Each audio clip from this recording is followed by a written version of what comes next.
Gamecocks, I'm Carrigan Woodson. And I'm Courtney Duckett. Carrigan and I are back and we're ready to get your Friday off to a warm start. USC is busy as ever, and with it being homecoming week, there's plenty to talk about. We're going to recap some of the past homecoming events and the upcoming homecoming football game. We're also going to go over some big news in America, as well as a huge scandal. It's a packed show, so let's get started and roll the intro. Welcome back to Good Morning Gamecocks. So this Saturday, the Gamecock football team will take on Alabama Crimson Tide in South Carolina's homecoming game. This week's matchup comes after the Gamecocks' 26-7 loss to Oklahoma Sooners last weekend. With the Gamecocks having a record of 3-4 for the season, coming into this game, South Carolina is not in favor when it comes to the betting odds. So I did a little research, and for South Carolina, their underdog, I guess double digits, they have lost I think it was like 2 out of the 5. So they're not in favor when it comes to being down a deficit when they have a ranked team playing. So yeah, and that also includes their 2022 game win over number 5 Tennessee 63-38. Do you remember that when that happened? No. That was like historic. But anyway, yes. So yeah, I don't want to count our Gamecocks out, but I don't know if it's not. I have a little bit of hope. I'm going to the game. Okay. I'm not very excited. I went to the Oklahoma game, and it was awful. So hope maybe this can be redemption. I don't know. Okay. All right. So yes, Saturday's homecoming game will begin at 3:30 at Williams-Brice. We wish the best of luck to the Gamecocks. Now let's play some trivia. We played some last week. That was fun. So we're going to play it again. This week's theme is USC because I thought, homecoming, so might as well get some USC trivia in there. Okay, so I'm going to ask the questions to Carrigan. I tend to do that. I did this last week. But yeah, so you ready? I'm ready. Okay. When was the University of South Carolina founded? 1801. Okay, I feel like everybody should know that because it's like plastered everywhere. What conference does the university compete in? The SEC. Yes. Okay, so what year did the Gamecocks join that conference? No idea. Okay, just think of any date in the 90s. Just blurt one out. 1940s. Okay, that's a little too early, but let's just go down, just closer to our decade now. 1990? Okay, 92. That's close. Okay. So now name 3 notable alumni at the university. Okay, let's see. Darla Moore. Audra Wilson, basketball player. And then Eva Pilgrim. I think she graduated from here. I know she went here. She's a news anchor. Okay, that's good. See, I would have just named all sports for me, and I would have said Asia Wilson, Devo Stanley. I just went down all the sports, but that was good. Okay, what is the name of the oldest building on campus? Rutledge. Okay, good job. Now this one I didn't know, it's kind of interesting. Which U.S. president visited the university in 1902? I don't know. Think teddy bear. Roosevelt. Good job. Okay, so what is the approximate capacity of Williams-Brice Stadium? Just give me like a roundabout number. 80,000. Okay, that's pretty close. It was about 77,000. I think the exact number was 77,599. It was. I don't know how I remember that, but anyway, you did great. Thank you. Yeah, we probably have some more trivia going out throughout the week and some games. We'll just do everything. Okay, so you did great, but now we're jumping back to the topic of homecoming. It's homecoming week at the University of South Carolina, and students kicked it off with a night full of fun and celebration. The Homecoming Kickoff Carnival was held Monday at Blatt Field in partnership with Carolina Productions.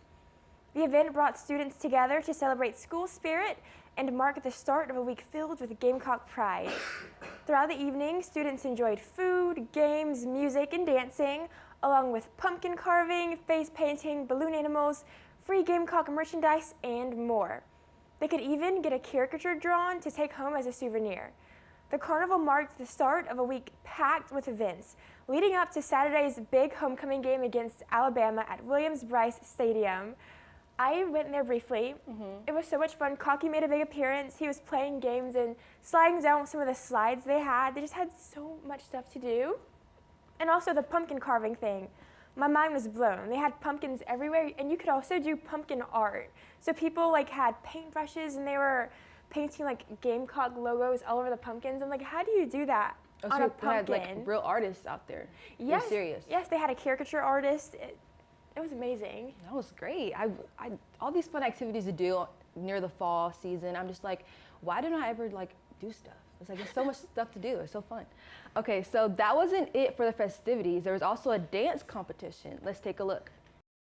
On Wednesday night, one of USC's most popular and anticipated traditions, Spurs and Struts, danced its way into the hearts of everyone watching. The annual dance competition took place at the Columbia Metropolitan Convention Center, where student organizations hit the stage to show off their best moves. Each year, Spurs and Struts brings together dozens of student groups competing for the chance to win, keeping the homecoming excitement going strong. The crowd cheered as teams like the Columbia Dance Team, the Elegant Essence Majorettes, the Carolina Competitive Dance Club, and a plethora of sororities and fraternities performed high-energy routines, many of them inspired by Gamecock football traditions. I was also there. I got there 20 minutes late, and the room was packed. I had to sit at the very, very back. Everyone was so excited, and honestly, I was just really surprised because these were student organizations who choreographed their own moves, amateurs, at least the non-competitive dance teams were amateurs. And you couldn't even tell. Like, they all looked like dance teams. I'm like, I don't know if I would be able to do that if I had a little bit of time. This was last night, right? Wednesday night. Was that the step show as well? That was last night, the step show, right? I don't know what step show you're referring to. Because I know the step show has like the fraternities and sororities that like gather and they like also compete. So I think that's different. But yes, go ahead. I thought you were about to say something. Yeah, I don't know. It was just mind-blowing to see all of that. Yes, we love seeing our Gamecocks pull out their talent, and we love watching it, so that's good. Yes, Spurs and Struts was an absolute spectacle, but my night didn't end there. After that, I went to the Underground. Live at the Underground is a weekly live music event held every Wednesday night from 7 to 10 p.m. in the Russell House basement. The venue is run entirely by students in USC's Music Industry Studies program. The event started last year as part of a hands-on learning experience designed to give students real-world music industry skills. From booking acts and running sound to marketing and production, students handle every detail all by themselves. Live at the Underground has already featured open mic nights and performances by local artists. The goal is to create a space where students can gain professional experience and where anyone can drop by for a free night of live music, snacks, and games. The program continues to grow, with plans to add more events and even launch a student-run record label in the future. So, whether you're just looking to perform or want to hear great music, Live at the Underground happens every Wednesday night in the Russell House basement. I was late again because I was leaving Spurs and Struts to go to this event. And when I walked in, everyone was like, well, we can't scan you in because our technology is down, but here, have this free snack, have this free shirt, have this free everything. And I was like, thanks, I just want to sit down. And I don't know, I felt kind of serenaded. Everyone was so sweet. All the people who performed were so talented, and I just could not believe they were students. I know like they want to be musicians when they grow up, but I'm like, wow, we're the same age, and your voice is phenomenal. I know, like, I see like you're always going to these things for this, to get us, wrapped into all the stuff that's happening on campus, and we really appreciate that for doing that. And I need to start going with you. I need to start experiencing more stuff on campus. I just tend to do the same stuff, so I think I need to venture out. Because you see all these beautiful things happening, so I think it's good to venture out on campus. So yeah, I'm trying. Thank you for that. This is just a senior year. I'm gonna do everything kind of. We should go to Hip Hop Wednesday together. Yes, we should also do that because we did talk about that, and this did not fall through many a times, but it's fine. It's fine. Everything's fine. Okay, kicking back and relaxing at the Underground is a great way to unwind at USC. But off campus, there's a more stressful situation. There has been reports that an illegal plant species has been discovered in Lake Wateree, according to a press release from the South Carolina Department of Environmental Services. This discovery sparks concerns that there could be a possible invasion of the plant Salvina molesta, the SDEES has stated. The department has said that the plant originated in Brazil and then was introduced to the U.S. after horticultural trade in the 1990s. The United States Department of Agriculture said the plant has been banned in the U.S. by federal law due to its destruction of aquatic ecosystems and intrusion with fishing and boating. Lake Wateree stretches across the counties of Richland, Fairfield, and Kershaw, where the giant salvina can grow in the form of mats and take over the native plants that source food and habitation for animals. Locals can be impacted as boating and water quality issues could arise. The USDA said that the plant mats can block sunlight and lower the oxygen levels.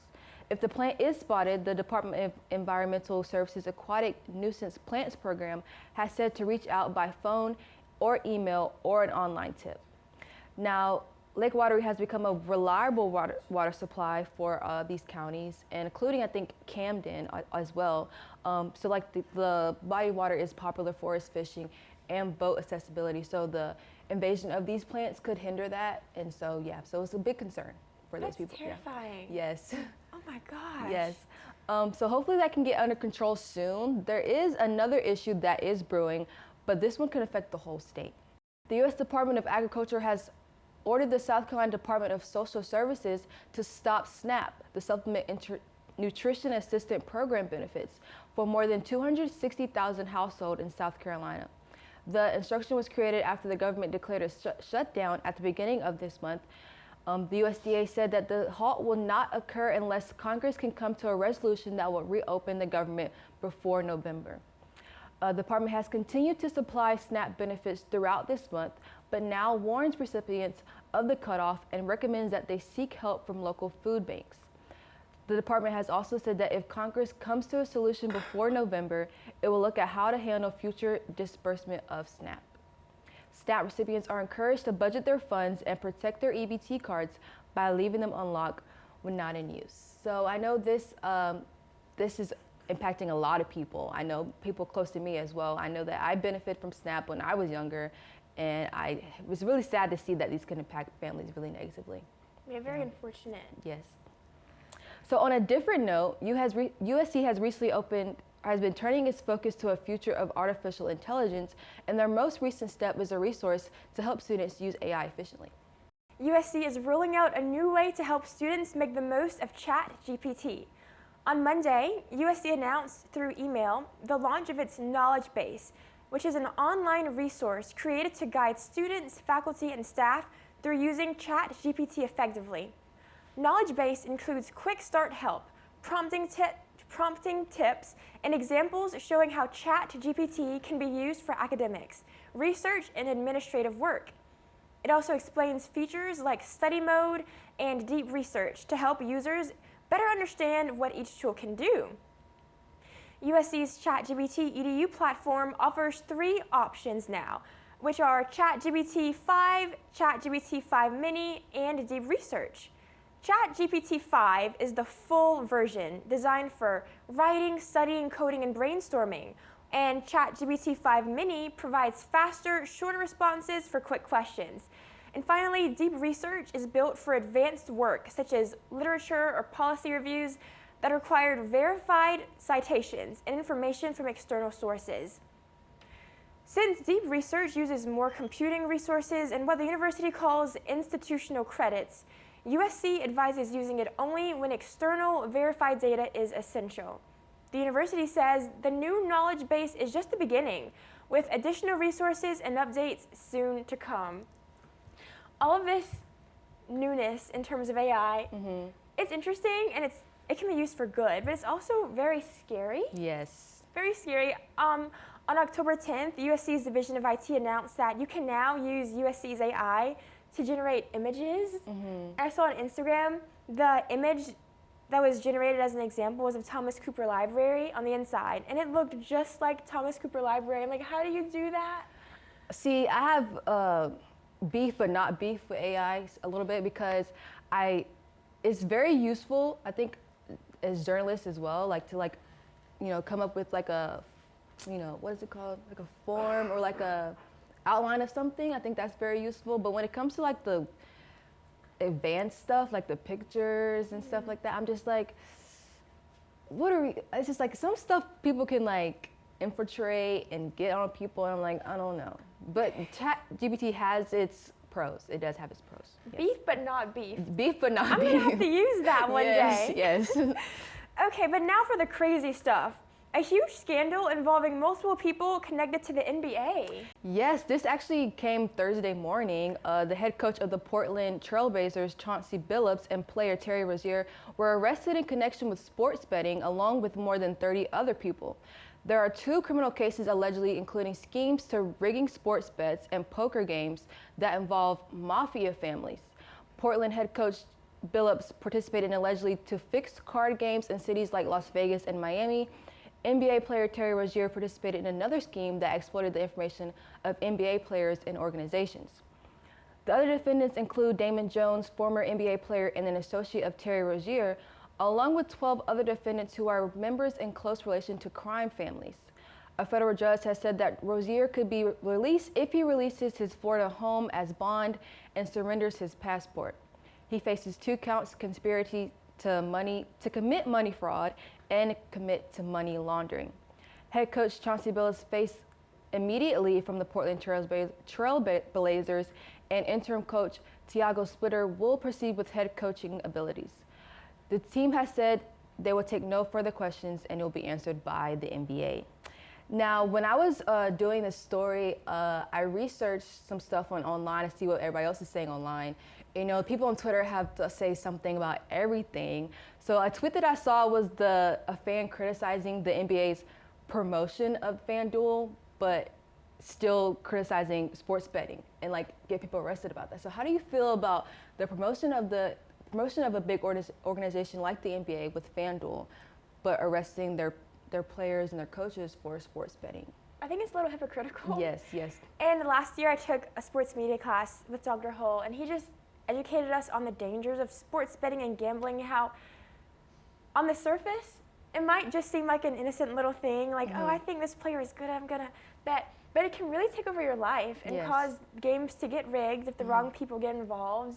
Yes. So yeah, this whole situation is, what am I trying to say? I think this whole situation, chaotic, crazy. Yeah, it kind of just shows how dangerous it is. And also, this is like another big element to the story is that it involved actual crime families in the mafia. So that it probably is a big difference in why this is taken more serious. Yeah. But yeah, I think when the NBA is still promoting sports betting and stuff like this is going on, I don't think it's a good look. But you know, hopefully that situation handles out swiftly and comfortably. Everybody is good. So yeah. Well, that takes us to the end of today's episode of Good Morning Gamecocks. Be sure to follow us on Instagram, X, and Facebook at SGTV at USC.